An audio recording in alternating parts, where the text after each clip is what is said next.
Rio Tinto, en collaboration avec la Chambre de commerce et d'industrie du Sorel-Tracy métropolitain, présente Accès VIP. Bonjour, on est présentement chez Cartouche Plus avec Philippe Bernard sur le boulevard Fizette. Bonjour Philippe, comment vas-tu? Ça va très bien, merci, toi? Oui, merci. Est-ce que tu pourrais nous parler de ton parcours? Qu'est-ce qui t'a amené à ouvrir Cartouche Plus? En fait, c'est que j'ai déjà acheté une micro-franchise en 2000 pour justement recycler des cartouches. OK. J'ai toujours voulu me lancer en affaires, là. J'ai vu une occasion, donc c'était moins cher qu'une franchise. Donc, j'avais pas de redevance, ainsi de suite. Puis, c'était justement de recycler des cartouches. Hey, donc, ça a fun. été mon coup de départ pour me lancer en affaires. C'est ça qui m'a amené dans les cartouches.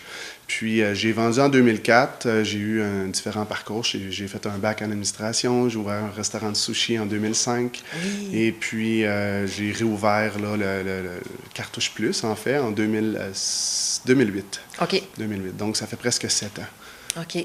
Puis qu'est-ce qui t'a amené à être entrepreneur? C'est-tu un background familial? Je pense que j'ai toujours eu ça en moi. Quand j'étais jeune, je m'amusais à vendre des choses ou avec un ami, des projets de tondre des gazons, ramasser des feuilles très, très jeune. La plupart jouaient à des jeux vidéo. Moi, je voulais faire ça.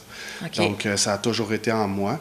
Mon grand-père, Émile Bernard, était très entrepreneur sans l'être. Il travaillait à la marine, directeur du personnel. OK. Donc, il a ouvert quelques caisses populaires. Il a fait plusieurs projets comme ça. OK. Et puis, mon père a toujours été un petit peu comme ça aussi. Il a pris part à des projets, était entreprenant sans être entrepreneur. Alors, je pense que c'était en moi beaucoup. C'était déjà dans tes veines. Oui, oui, tout à fait. Tu as juste propulsé ça un peu plus loin. C'est ça, oui.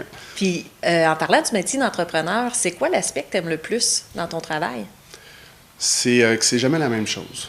On arrive le matin et puis on peut avoir d'énormes journées parsemées de clients ici au magasin, au téléphone, régler des problèmes, faire de la prospection.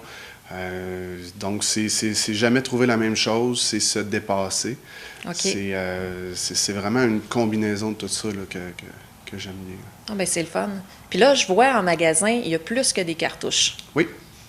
Oui, on a, dans le fond, pour les cartouches, c'est plus que juste des cartouches originales. On a du recyclé, du compatible aussi.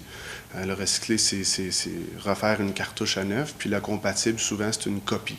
On a les vraies cartouches. Après ça, on a les imprimantes. On a du laser, du jet d'encre. Donc, on est bien placé pour conseiller parce qu'on sait après le coût des cartouches. OK. On connaît les spécifications des machines très bien aussi. Donc, on a des bons prix. On est très, très bien placé pour ça. On a du papier, un petit peu de choses de bureau, mais c'est vraiment cartouche imprimante. Et puis, on a même une imprimante 3D en magasin. Donc, c'est impressionnant. Oui, que beaucoup de gens aiment venir voir les pièces qu'on fait. Alors, c'est notre petit gadget là, qu'on a puis qu'on se démarque. Bien, c'est vraiment beau. Bien, merci beaucoup, Philippe. Ça fait plaisir. Merci.